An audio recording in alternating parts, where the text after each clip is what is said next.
An orderly hit the corpse of the billionaire's wife right in the morgue. No one expected what happened next.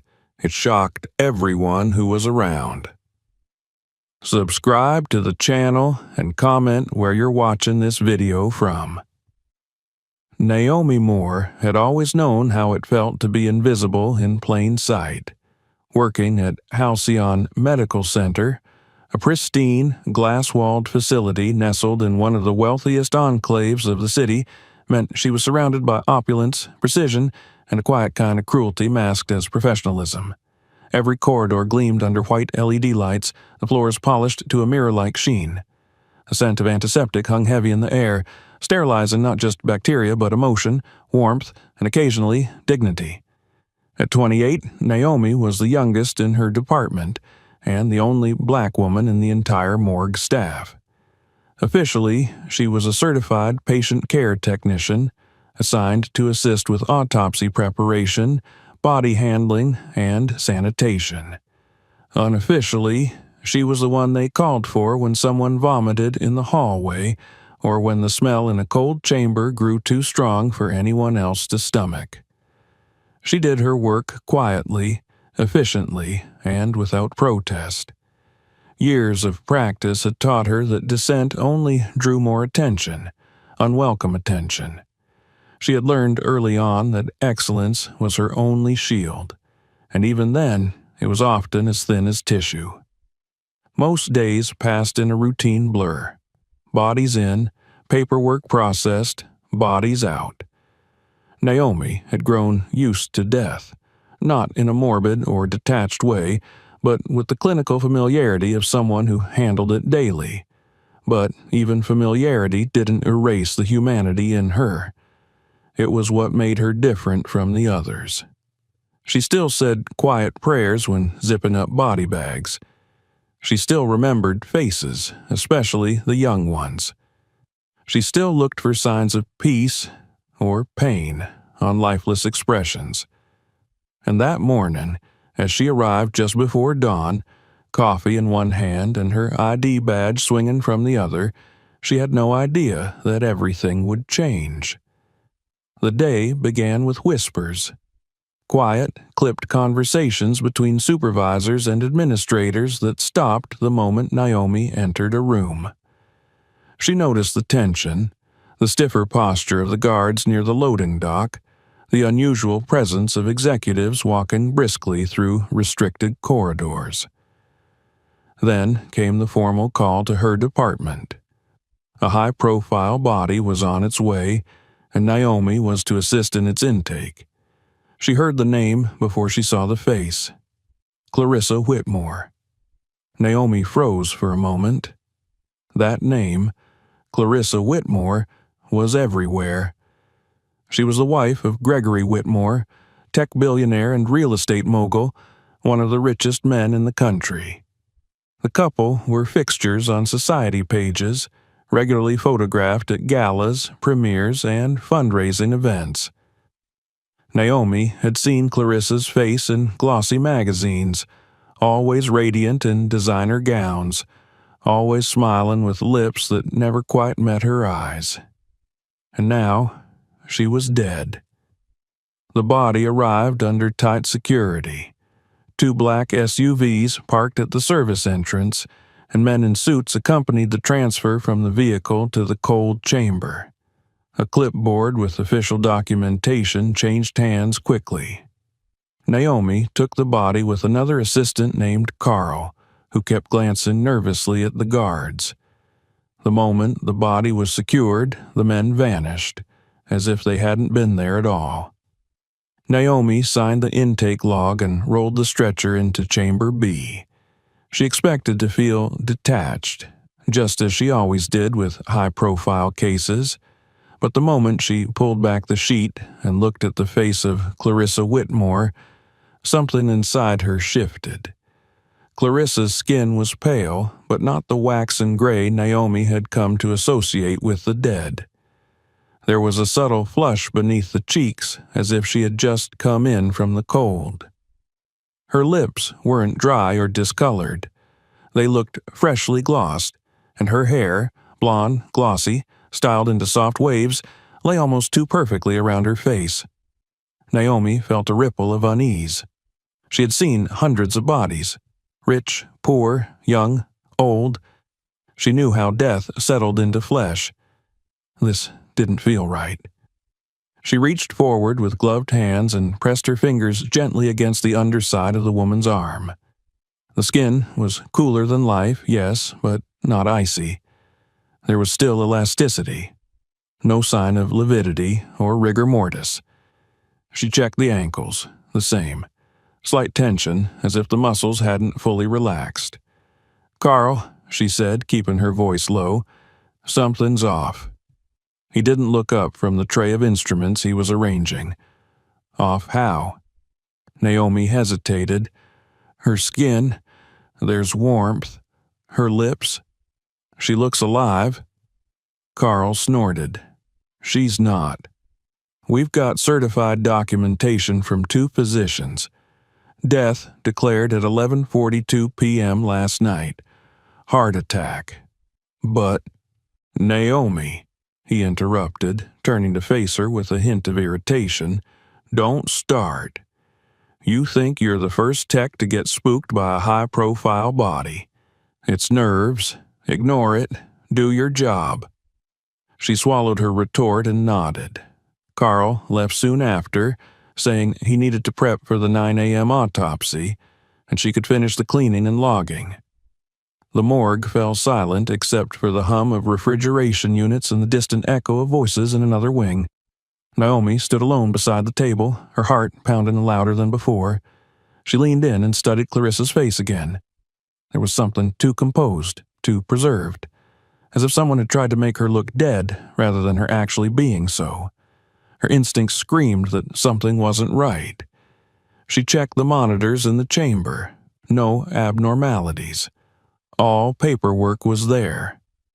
And yet, she couldn't shake the sense that the woman in front of her wasn't meant to be here. She thought about what would happen in the next few hours. A scalpel would slice open that flawless chest. The heart, if it had truly stopped, would be examined, weighed, reported on. But what if it hadn't stopped? What if someone had made a mistake? Or worse, what if this wasn't a mistake at all?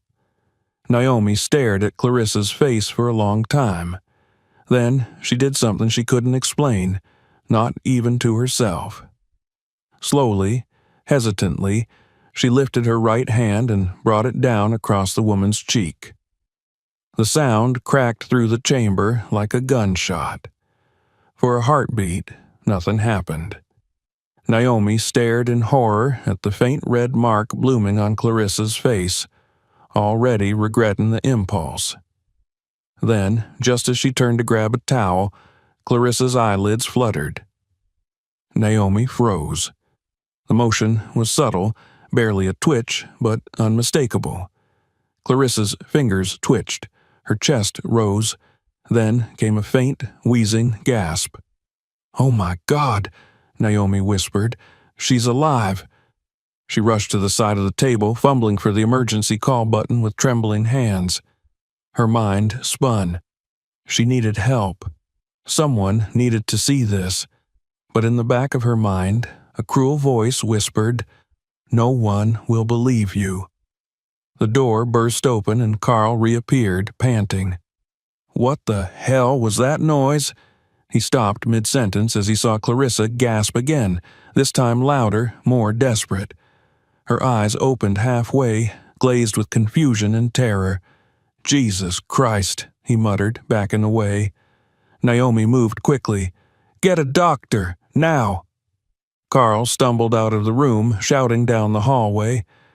Naomi stayed with the woman, gently placing her hand on Clarissa's forehead, speaking in low, soothing tones. Clarissa couldn't respond yet, but her eyes clung to Naomi's face like a lifeline.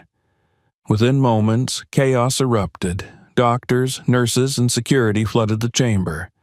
Naomi was pushed aside as professionals swarmed the table, attaching monitors, taking vitals, injecting stabilizers. Clarissa was alive. Her pulse was weak but present.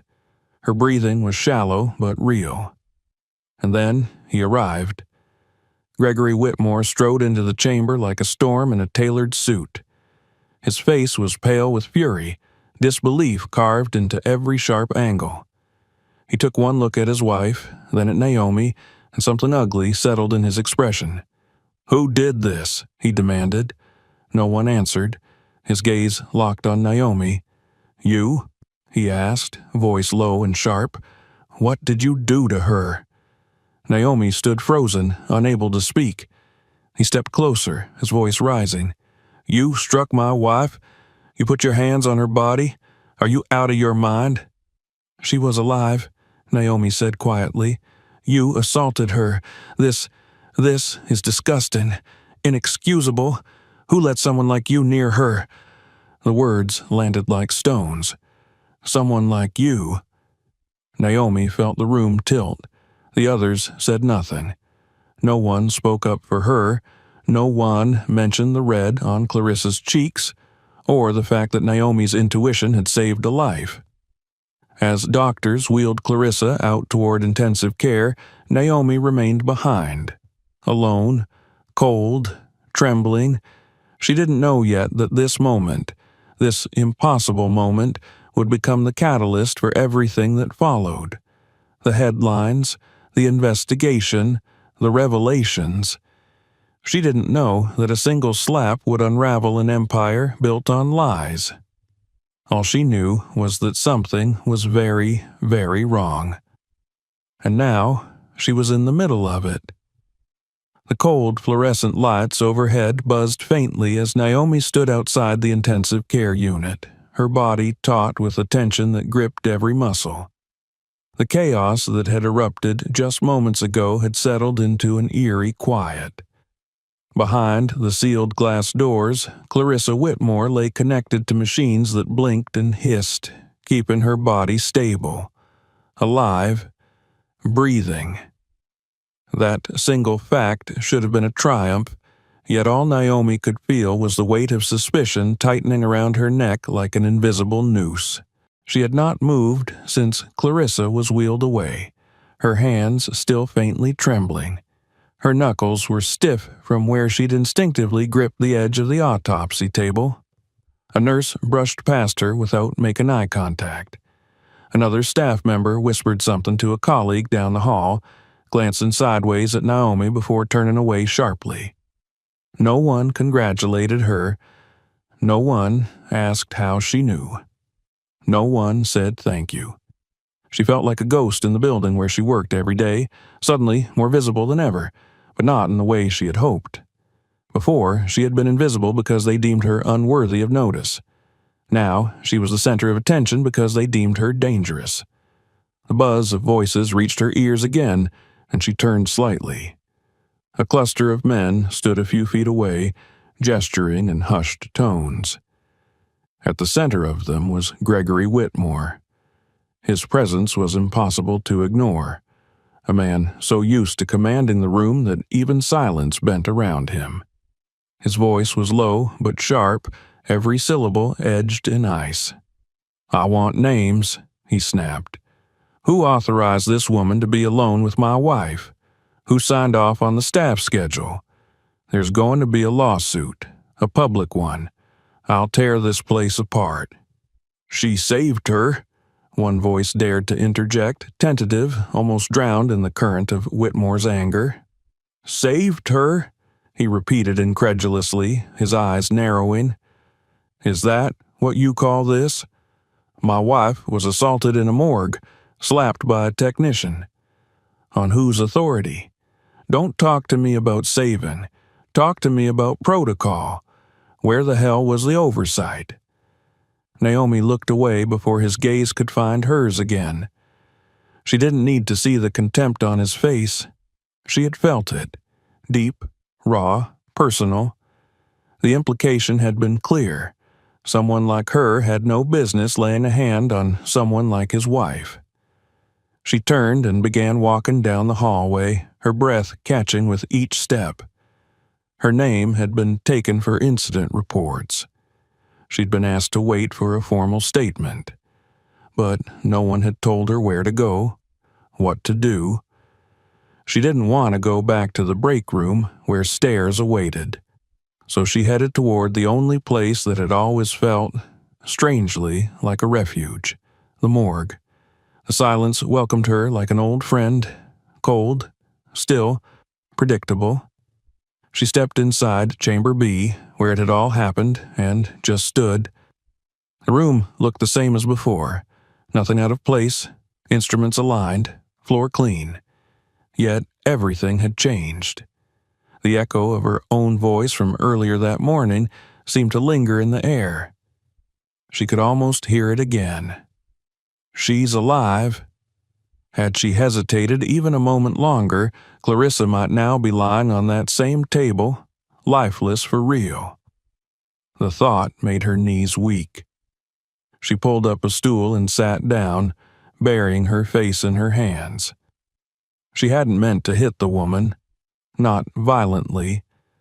It hadn't been an act of aggression, but a desperate attempt to provoke any sign, any movement, any flutter, any whisper of life. She had followed a gut feeling so strong it had drowned logic, protocol, and fear. And it had been right. But no one cared about that. They cared about optics, about appearances, about scandal. A black woman laying hands on the alabaster face of a society icon. The slap was already a metaphor in people's minds, whether they realized it or not. A line had been crossed, and not just professionally. The door behind her creaked open. Naomi turned sharply, expecting another nurse, or perhaps a supervisor.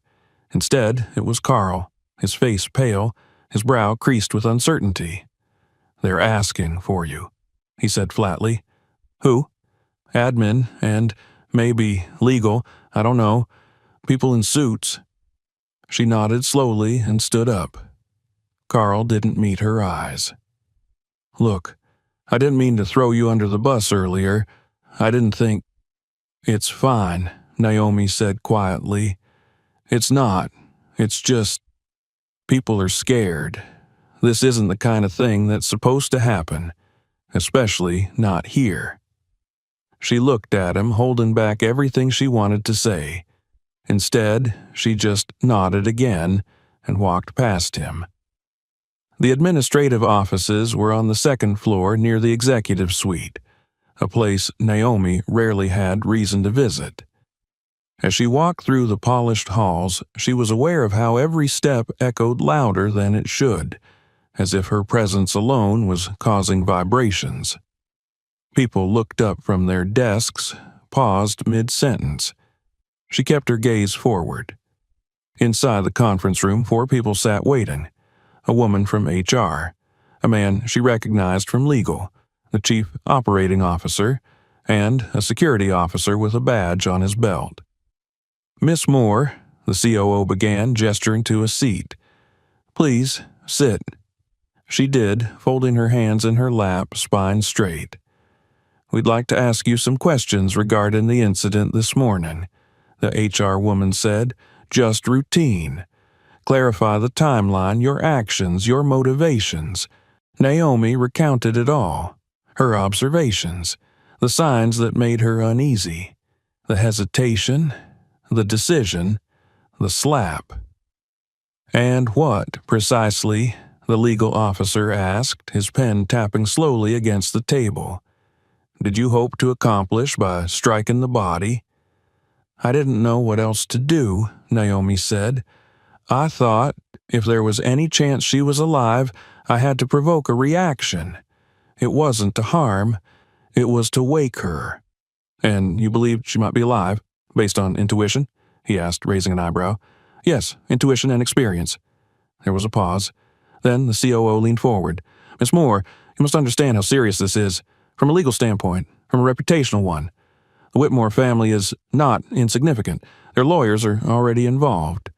If you had been wrong—" "But I wasn't," she interrupted, for the first time letting steel into her voice. "She's alive. Because of me." Silence fell.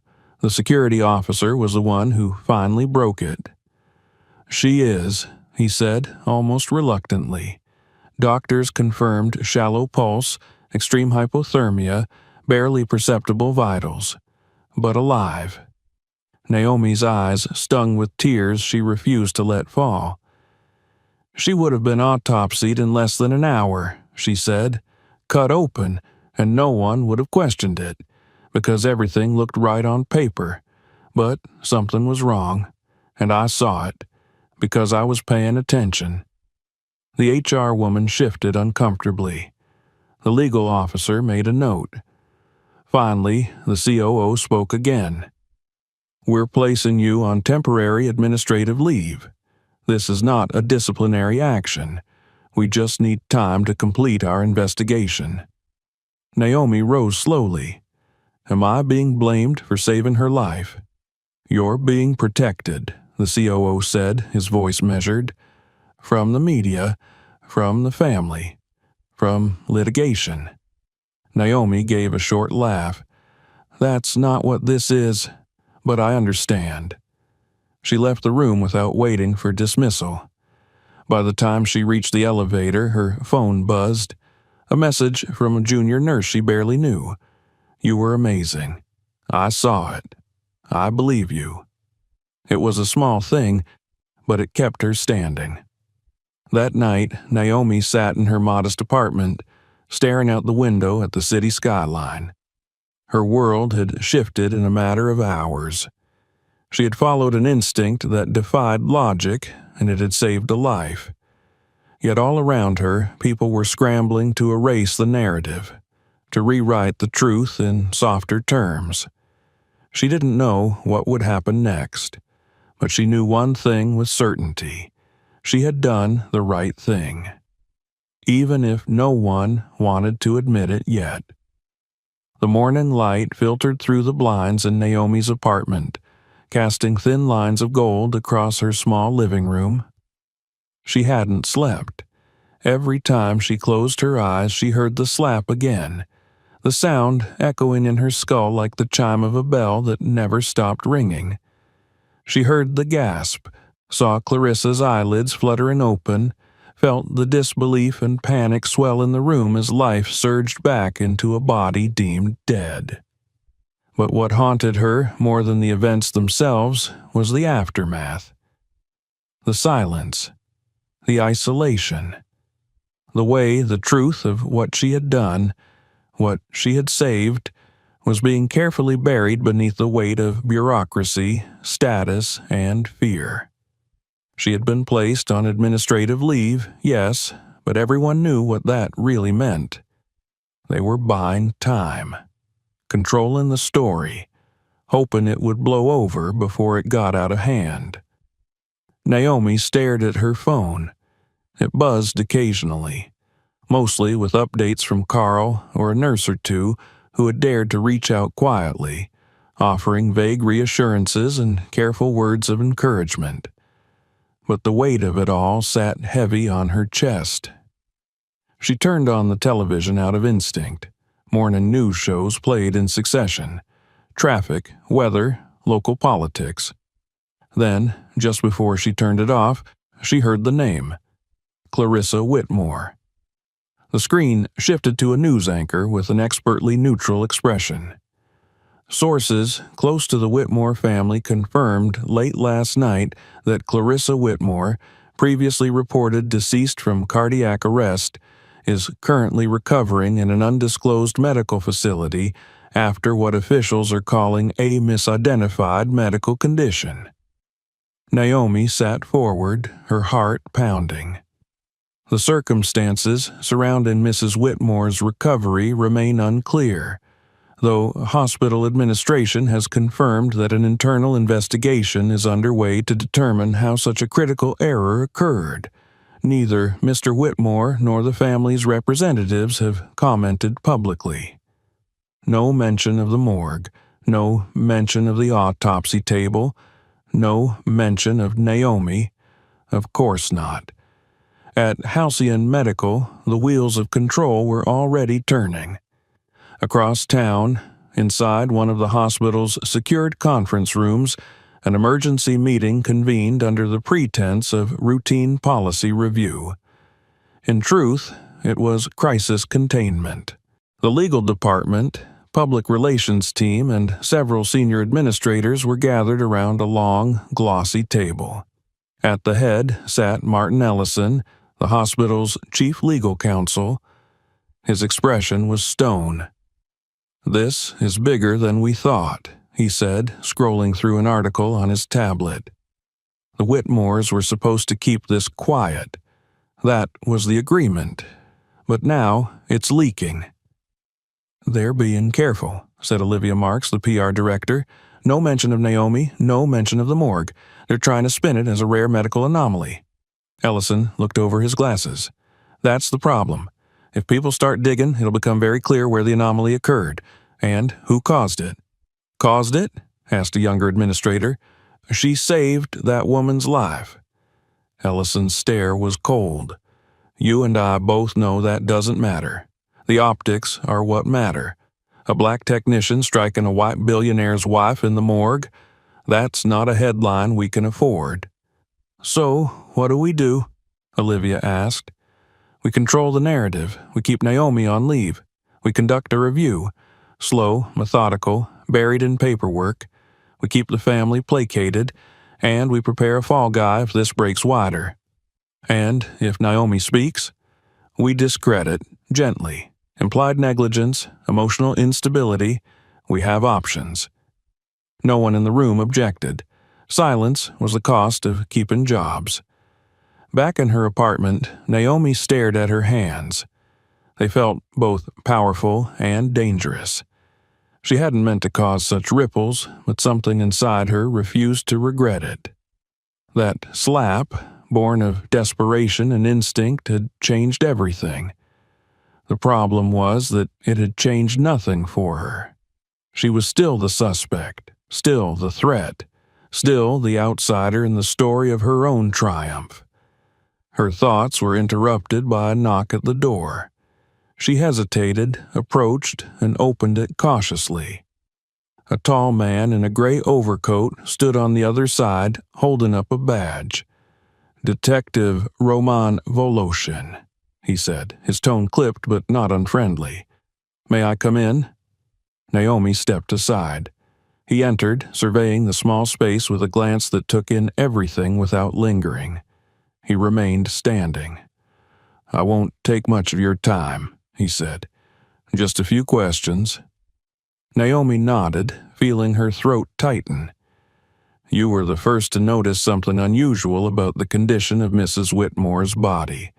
Is that correct?" "Yes," she said. "She didn't look dead." He raised an eyebrow.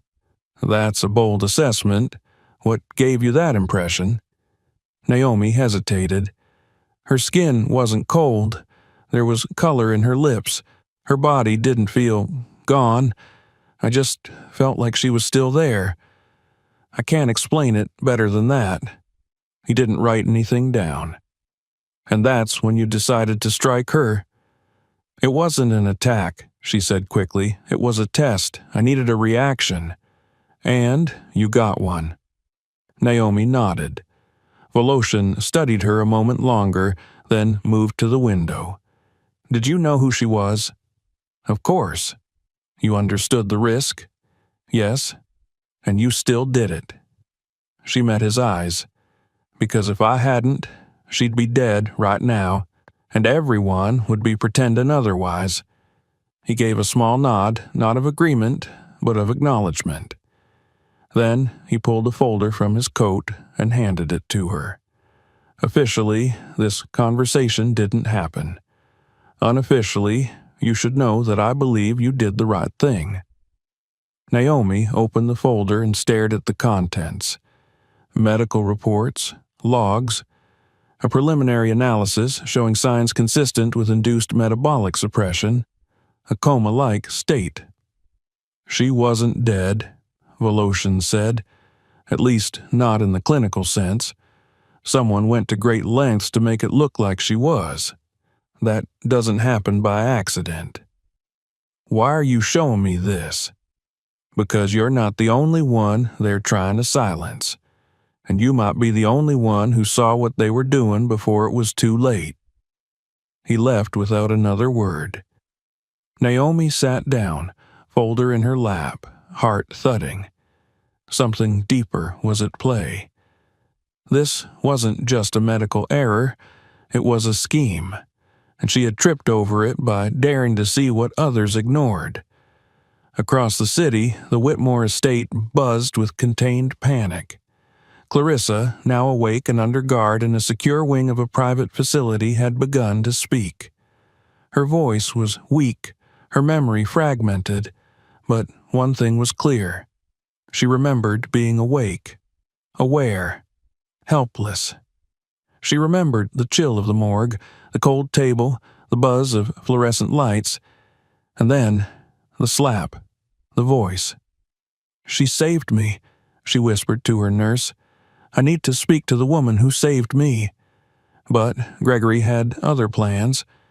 He stood outside her room, surrounded by lawyers and private security, his face a mask of fury. "She doesn't speak to anyone until I say so," he ordered, "especially not her." Behind the glass, Clarissa turned her face to the wall, but the wheel had already begun to turn. The next morning, headlines broke through the silence. "Socialite awakens after apparent death."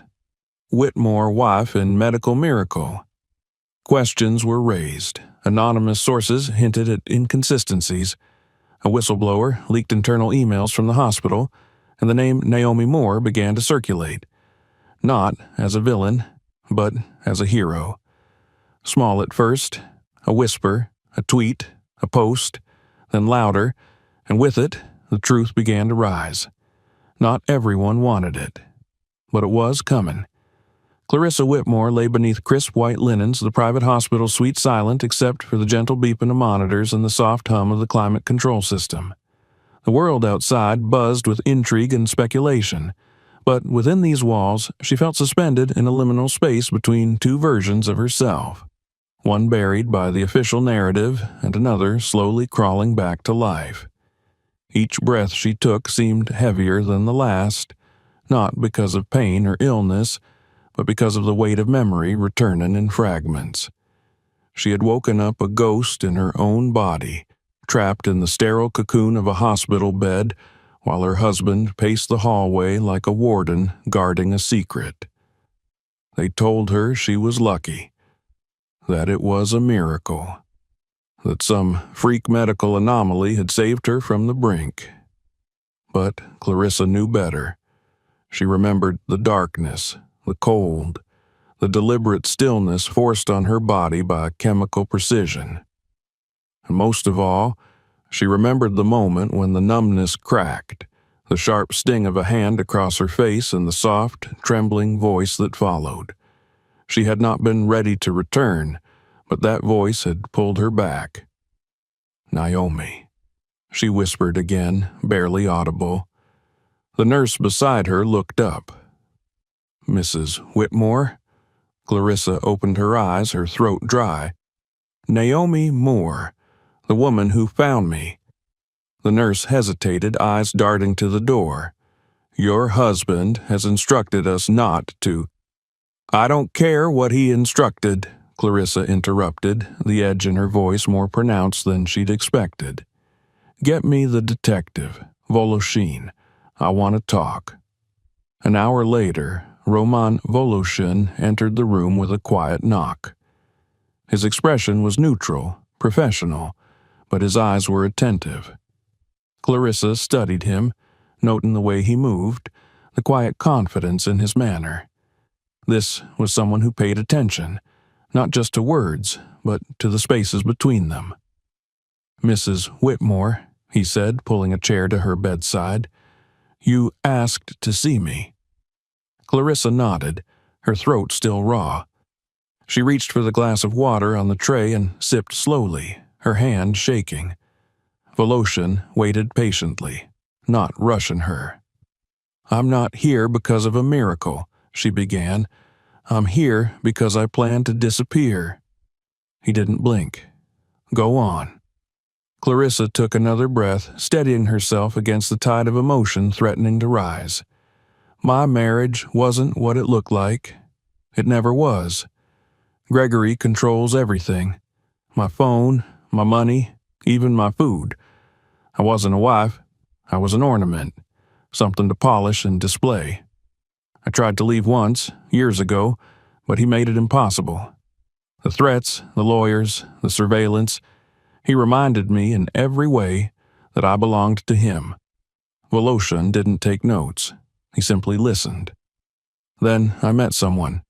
His name was Danis. He worked in cybersecurity. At first, it was just conversation. Someone who listened. Someone who didn't look at me like property. But it grew, and we started to dream about leaving, starting over. And he said he knew people who could help. Clarissa closed her eyes for a moment. It was all supposed to be seamless. A medical procedure. A drug that would slow my body's systems down so completely that it would mimic death. Just long enough for a fake autopsy report to be filed, a private cremation arranged, and for Dennis to get me out. We planned it for months. I wired money to a crypto account. He handled the logistics. The night it happened, I drank the cocktail they gave me and laid down in my own bed, knowing that I wouldn't wake up for at least 24 hours.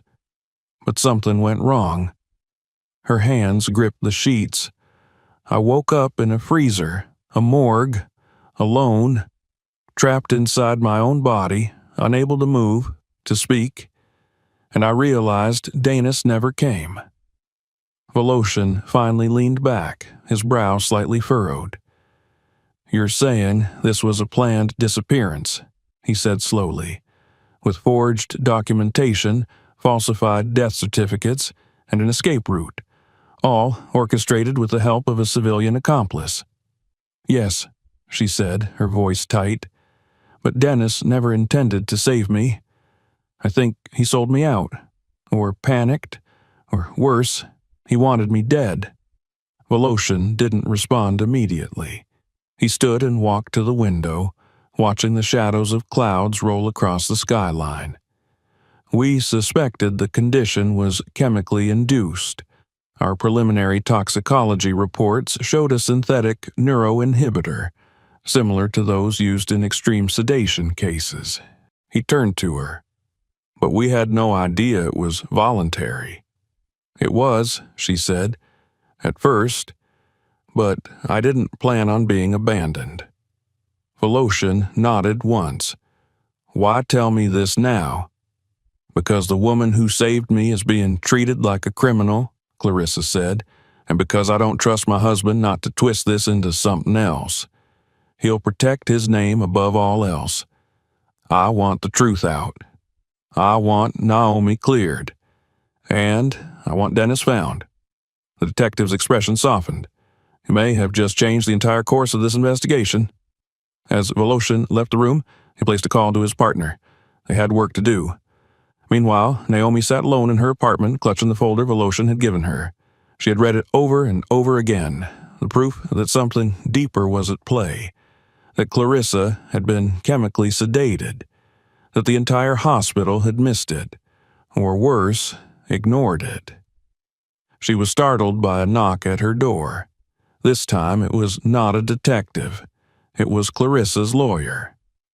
"You're being summoned," he said simply. "Mrs. Whitmore has requested your presence, privately." Naomi hesitated. "Gregory will not be present. In fact, he's unaware." She made sure of it. Naomi nodded slowly. She knew she should be cautious, but something in her heart told her to go. The drive to the facility was quiet. She was ushered through back entrances and staff corridors until finally she stood in the doorway of Clarissa's suite. Clarissa looked smaller than Naomi remembered, frailer, but her eyes were sharp. "Come in," she said. Naomi stepped forward. "You saved my life," Clarissa said, her voice steady. "You saw what no one else did. You believed what your body was telling you, even when the evidence said otherwise. Thank you." Naomi shook her head. "You don't owe me anything." "Yes," Clarissa replied. "I do, and not just gratitude. The truth." She told Naomi everything: the plan, the lover, the escape, the betrayal. Naomi listened in silence, trying to piece together the full scope of what had nearly unfolded. "You trusted him," she said finally. "Dennis." "I did," Clarissa said. "He played his part well, until he didn't. And now? Now he's running, but not for long." Naomi nodded. "I believe you." Clarissa smiled faintly. "I hope the world will." The following days moved with strange momentum. Voloshin issued warrants, traced cryptocurrency trails, followed communications. Dennis had vanished, but his footprints were digital, and they were sloppy. Within a week, he was located attempting to board a private flight out of state under a false name. He was arrested on the tarmac. The news exploded. Not just that Clarissa Whitmore was alive, but that her death had been faked. That a criminal conspiracy had nearly succeeded. That the woman once accused of misconduct had, in fact, prevented a tragedy. Naomi's name was no longer whispered. It was printed in headlines. Hospital tech saves socialite from death plot. Black woman uncovers elite fraud with one brave act. She trusted her instinct and saved a life. Naomi didn't know how to feel about the sudden attention. Interviews were requested, documentaries pitched, but she declined most. It wasn't about the spotlight. It was about the truth. And finally, it was out.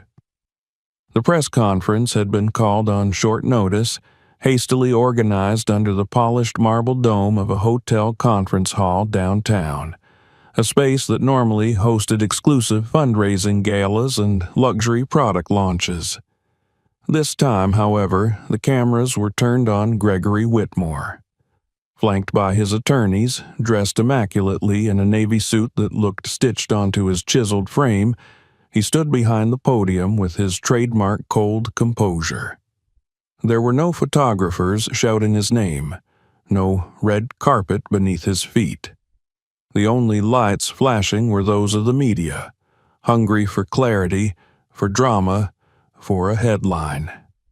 He cleared his throat and addressed the room with a calmness that did not quite mask the tension stiffening his jaw. "In recent days, there has been a great deal of speculation surrounding the medical condition of my wife, Clarissa Whitmore.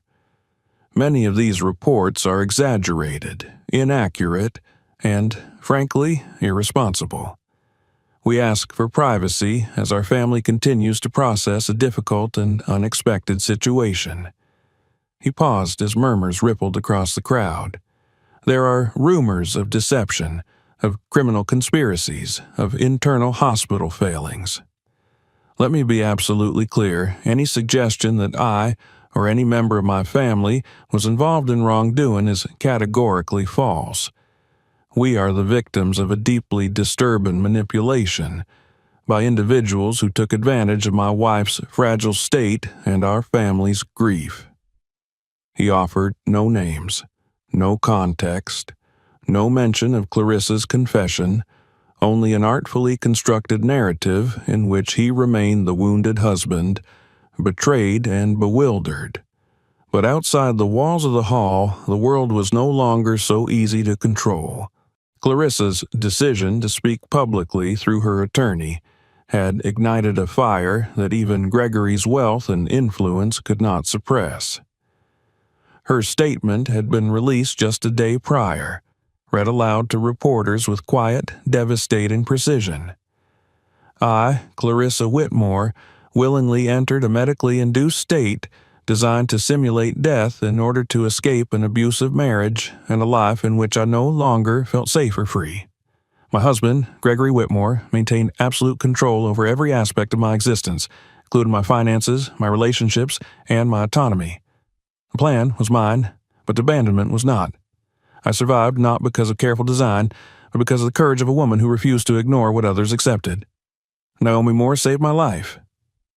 The impact was seismic. Social media erupted. Commentators dissected every word. Talk shows invited panels to debate the ethics of wealth, power, and control. Investigative journalists pounced on the Whitmore name, peeling back layers that had long gone unscrutinized. It began with the finances. Reporters uncovered a labyrinthine network of shell companies and overseas accounts used to shelter Gregory's assets. Then came whispers from former employees, nannies, assistants, drivers, who began speaking to the press about the volatile temper, the obsessive surveillance, the unspoken rules of silence within the estate. One brave ex-employee even admitted to seeing bruises on Clarissa's arms, and to being dismissed shortly after mentioning them aloud. It was the beginning of the end. Detective Voloshin worked behind the scenes, his team methodically assembling evidence not just of Gregory's character, but of potential involvement in Clarissa's near death. Though the sedative had been administered by a rogue doctor hired by Dennis, there was growing suspicion that Gregory may have known or even subtly encouraged the scheme to go awry. If Clarissa died, there would be no scandal, no divorce, only a lavish funeral and a widower bathed in public sympathy. What neither of the men had anticipated was Naomi. While the world began to dissect Gregory's life under a microscope, Naomi remained largely out of sight. She had declined all media appearances, instead offering one short written statement. "I did what I believed was right. I saw something others didn't. And I acted." This was never about fame or recognition. It was about doing the job with humanity, about seeing the person, not just the procedure. The hospital's internal review, which had begun as a formality, was now under public pressure to produce a transparent report. It soon became clear that not only had the attending pathologist failed to conduct a basic verification of death, but several administrators had rushed Clarissa's processing due to her last name. Corners were cut, protocols ignored. Naomi's objections had been dismissed without review. Now, in the harsh light of scrutiny, the entire institution scrambled to protect itself. The chief of pathology resigned. 3 staff members were suspended pending disciplinary hearings, and Naomi Moore, once placed on leave, was reinstated with a formal apology and full honors. In a rare move, the board offered her a promotion to lead the patient advocate in the hospital's ethics division. It was more than a title. It was a signal. Naomi accepted, but quietly. She had no interest in speeches or medals. Her reward was something deeper: justice, recognition, and the beginning of change. One evening, as she walked the now familiar halls of the hospital, new badge clipped to her blazer, staff nodding respectfully as she passed, she paused before the double doors leading to the quiet wing where she had first met Clarissa. The memory of that morning came back with uncanny clarity. The cold metal table, the sense of dread, the courage it had taken to follow an instinct louder than her fear. She stepped into the room where Clarissa was now recovering under her own name, by her own will. The 2 women looked at each other for a long moment. "I hear you're official now," Clarissa said with a faint smile. Naomi nodded. "I guess they finally believe me." "They should. You're the reason I'm still here. I only did what anyone would do." "No," Clarissa said firmly. "You did what no one else dared. That matters." Naomi sat in the chair beside the bed. "I keep thinking," she said quietly, "about how close it all came to ending differently. If I'd hesitated another minute—" "But you didn't," Clarissa interrupted. You listened to your body, your heart, and I think a part of me heard you too, through the silence." They sat in comfortable quiet for a while, two women who had met at the intersection of death and awakening, bound not by history, but by survival. Elsewhere, Gregory's legal troubles mounted. He was formally charged with obstruction and suspected conspiracy to commit fraud, though prosecutors admitted that proving his direct involvement in Clarissa's plan would be challenging. Still, the tide had turned. The public no longer saw him as the grieving husband, but as a symbol of unchecked power crumbling beneath its own arrogance. His empire suffered. Board members of his companies began to distance themselves. Sponsorships were pulled, luxury partnerships severed ties. His net worth plummeted, but worse than the money was the loss of reputation, the thing he had cherished most. In the court of public opinion, the verdict was clear. Clarissa filed for divorce with the support of a legal team empowered by evidence, witness testimony, and a wave of public backing. She announced the creation of a foundation to support women escaping coercive relationships, funded not by Gregory's fortune, but by the book deal she signed within weeks of reclaiming her identity. And Naomi, always reluctant to step into the spotlight, found herself receiving letters from across the country, from nurses, from young black women, from people who had once been afraid to speak up, to question authority, to trust their instincts. They called her brave, humble, a hero, but Naomi only smiled, folded the letters, and tucked them into a drawer. Her work was not finished. The hospital changed its protocols. Trainings were introduced on implicit bias, patient verification, and ethical responsiveness. Naomi helped lead the seminars. She spoke calmly, clearly, never pointing fingers, only telling the truth of what happened and why it mattered. And sometimes, when no one was watching, she returned to the morgue. Not in sadness, but in reflection. The cold never bothered her. It reminded her where she came from, where she stood when no one stood with her. She would touch the side of the stainless steel table where Clarissa had once lain and remember the slap that started it all. Not an act of violence, but of defiance, of faith, of insistence that life was still there beneath the silence. She had changed a life, but more than that, she had changed a system, and it had only just begun. The headlines had begun to fade. Not disappear entirely. Clarissa's story still circulated in long-form profiles and slow-burn documentaries, but the sensationalist flurry had calmed. The media, ever hungry, had moved on to newer scandals, fresher disasters. Yet, for Naomi, the shift in attention marked the beginning of something quieter and more profound. Her world didn't return to what it was before. It couldn't. The trajectory of her life had permanently curved into a new shape, one drawn not by ambition but by necessity, by the fact that she had dared to act when no one else would. That action had changed the life of one woman, but the ripples continued outward, touching places Naomi could never have predicted. At Halcyon Medical, everything felt subtly different. The change wasn't immediate, and it wasn't uniform. Some staff greeted Naomi now with warmth, others with wary respect. A few avoided eye contact altogether, ashamed, or perhaps simply uncomfortable, confronting the fact that they had once stood by in silence while she was humiliated and suspended. But Naomi wasn't interested in vengeance. She wasn't keeping a tally. What mattered was that something fundamental had shifted, not just in how she was treated, but in how the institution saw itself. Her new role as lead patient advocate had come with a modest office on the third floor, nestled between administration and compliance.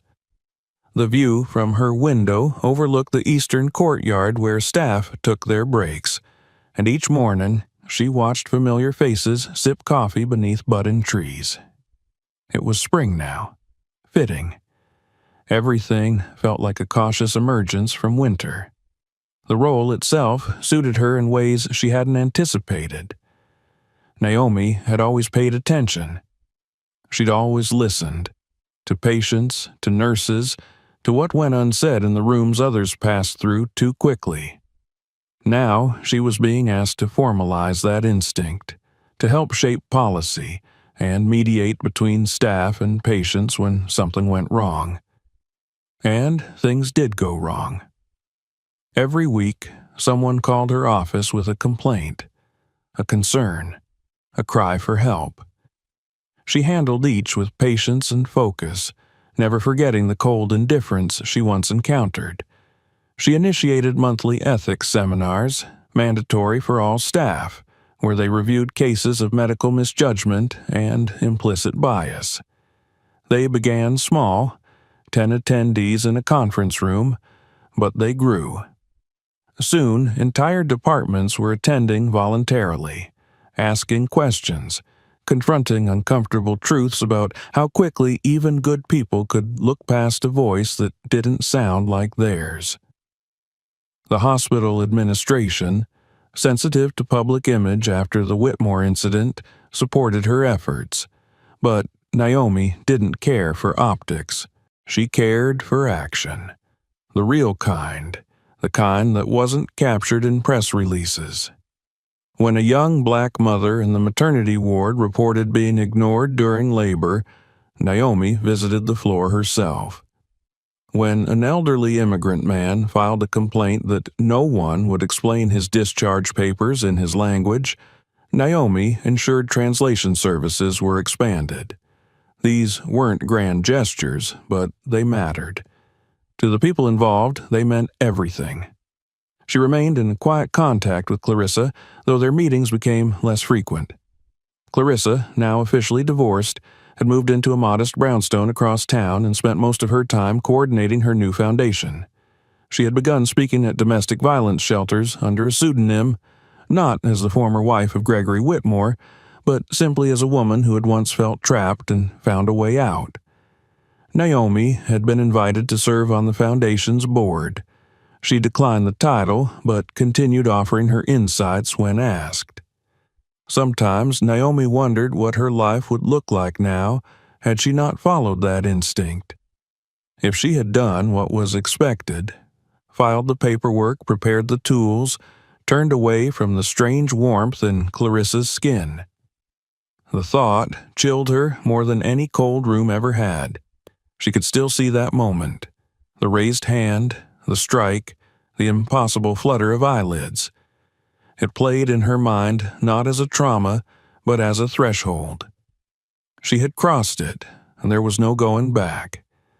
Late one evening, as she sat alone in her office reviewing a patient grievance file, there was a knock on the door. It was Olivia Marks, the hospital's PR director, a woman who had once sat at a table where Naomi's reputation was nearly sacrificed. "I wanted to say something," Olivia said, standing awkwardly in the doorway. Naomi looked up. "Sure." "I was wrong," Olivia said quietly. "Back then, when this all started, I treated you like a liability, like a threat. I didn't even let myself consider that you might be right." Naomi didn't respond immediately. She simply watched her. "I've learned a lot," Olivia continued, "not just about you, about all of it. I've seen how you work, what you're doing here. I just wanted to say, I respect you. I hope we can do better. Together." Naomi nodded. "Thank you." It was a small moment, but it was honest, and Naomi had learned to accept small, honest moments for the victories they were. Later that week, she was invited to speak at a regional conference for healthcare professionals. The theme was accountability and trust. She hesitated at first. Public speaking had never been her ambition, and she had no desire to be a celebrity of any kind. But a part of her knew that her story could serve a purpose beyond herself. so she accepted.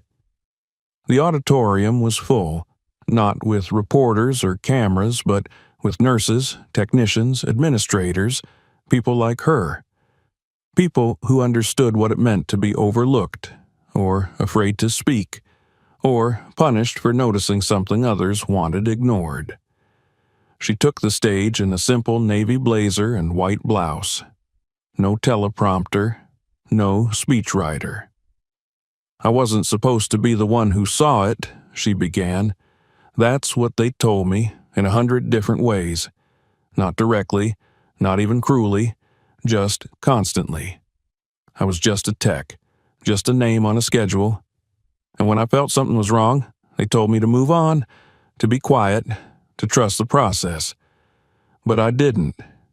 I trusted what I saw, what I felt. And because of that, someone is alive today who wouldn't be.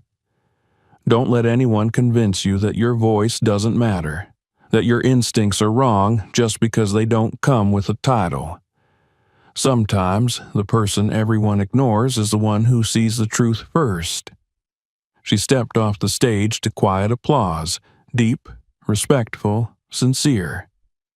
Afterwards, people came up to her, not in crowds, but one at a time. A nurse from a small-town clinic thanked her for validating what she'd always believed about listening. A young black med student said Naomi's story had reminded her why she kept going, even when professors ignored her hand in class. A white male administrator simply said, "I've been thinking differently. I'm grateful." Naomi returned home that night exhausted but content. She made tea, sat on her small sofa, and let the silence settle. Her apartment was still modest, her life still simple, but inside, everything had changed. She thought of her parents, her father's laugh, her mother's strength. She thought of her first day at Halcyon, knees shaking, voice quiet, heart determined. She thought of Clarissa, of the slap, of the breath that followed. And she thought of all the others, still unseen, still unheard, who needed someone to speak when they couldn't. Naomi wasn't perfect. She didn't want to be. She only wanted to keep doing the work. One patient, one truth, one quiet, steady act of courage at a time. She closed her eyes, the sounds of the city drifting through the open window. Somewhere a siren wailed. Somewhere a life was changing. And somewhere, deep within, she knew this was only the beginning. It had been almost 6 months since the morning Naomi Moore's gloved hand struck the face of a woman declared dead. 6 months since a single impulsive act tore the thin veil off an intricate web of deception, silence, and abuse. The world had turned over more than once in that time. News cycles shifted, scandals came and went, and public interest gradually wandered to newer faces, newer stories. But for Naomi, the change hadn't been temporary. It had taken root in the marrow of her days, woven itself into the very rhythm of her life. What had once seemed like an accident of courage now felt like destiny, not in a grand, dramatic sense, but in the quiet unfolding of purpose she had never expected to find. She walked through the halls of Halcyon Medical with steady steps, her posture relaxed but alert, her ID badge clipped to her chest with the nameplate below it now reading, Senior Patient Advocate. Staff greeted her with a mix of familiarity and something more. Deference, perhaps, or gratitude. But Naomi didn't linger on what people thought of her. What mattered was that they listened now, and more importantly, they listened to others too. She had watched the culture of the hospital shift, not in sudden upheavals, but in subtle rewrites of daily behavior. Nurses spoke up without fear. Orderlies asked questions.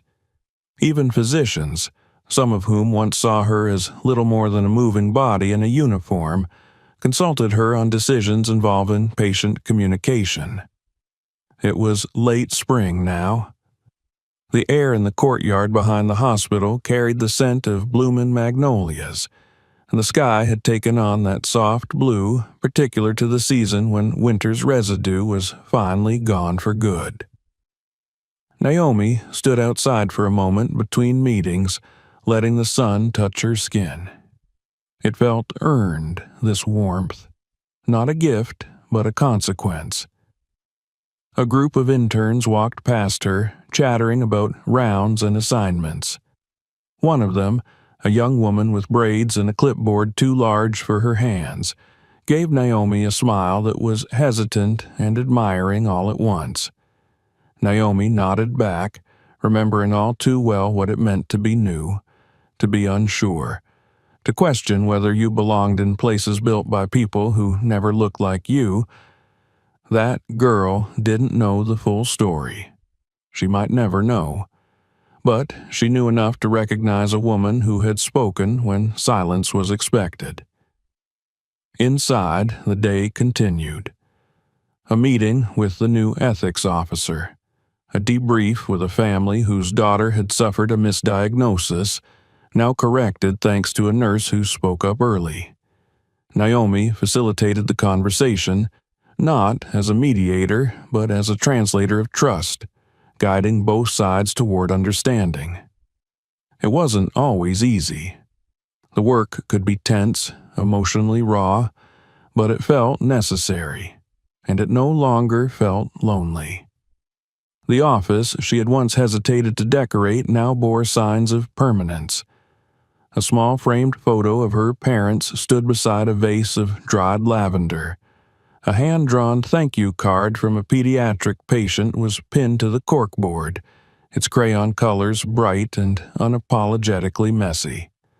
A certificate from the Regional Health Board recognizing her contributions hung modestly beside her degree. Later that afternoon, she received a visitor. It wasn't unusual. Patients, staff, even press sometimes found their way to her door, but this one gave her pause.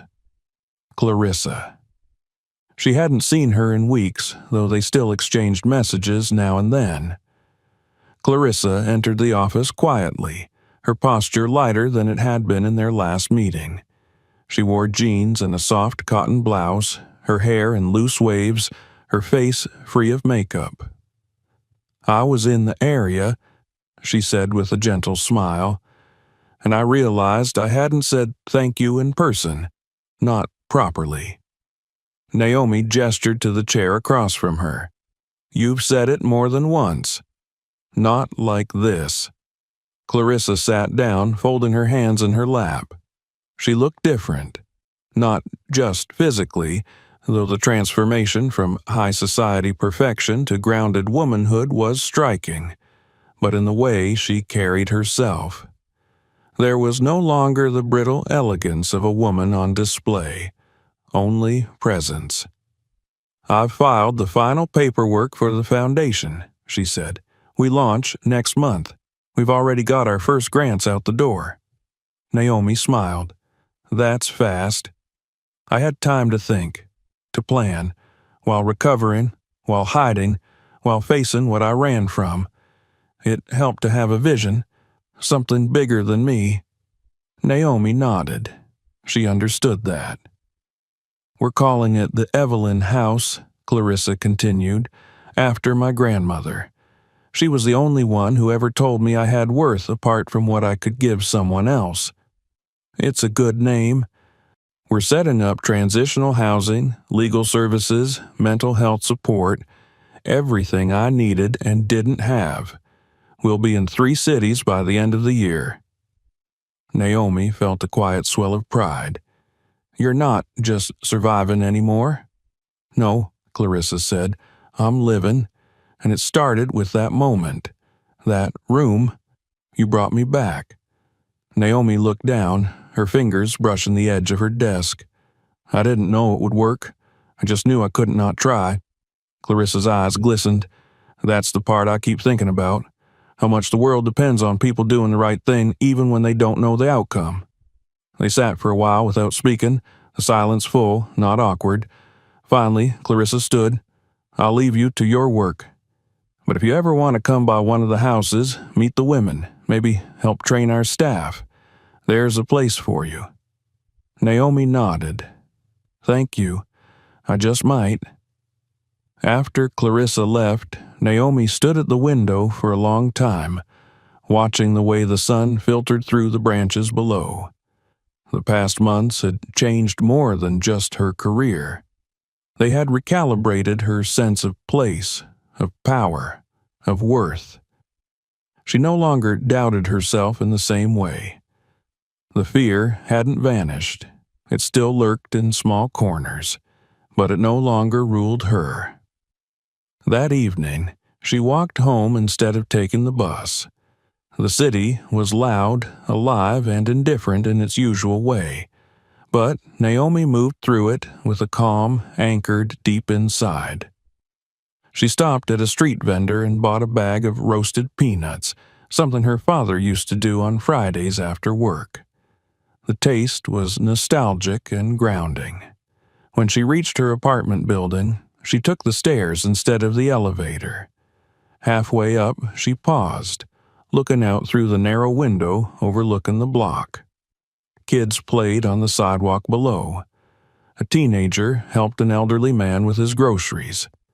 Somewhere a radio played an old soul song, and, for a moment, the world felt strangely whole. Back inside, she opened her mailbox and found a plain envelope with no return address. She opened it carefully. Inside was a note written in deliberate cursive. "To the woman who saved her life and unknowingly saved mine. I was one of the interns that day. I saw you. I believed you. I speak louder now because of you." There was no signature. Naomi folded the note and placed it gently in the drawer with the others. The drawer was fuller now. Dozens of messages from strangers, colleagues, even patients, each a reminder that courage, however small, echoed far beyond its origin. She turned off the lights, lit a candle, and sat by the window. The city moved on below her, unaware of the woman in the quiet room above, who had once faced a lifeless body and chosen to believe in life instead. Naomi closed her eyes, breathing in the scent of the candle's slow burn. She had no need for monuments or speeches, no desire for statues or headlines. Her story was etched in breath returned, in truths revealed, in systems nudged ever so slightly toward justice. Tomorrow she would wake up and go to work. She would walk the same halls, meet new patients, fight new battles. But tonight, in the hush of her home, she allowed herself a moment of stillness.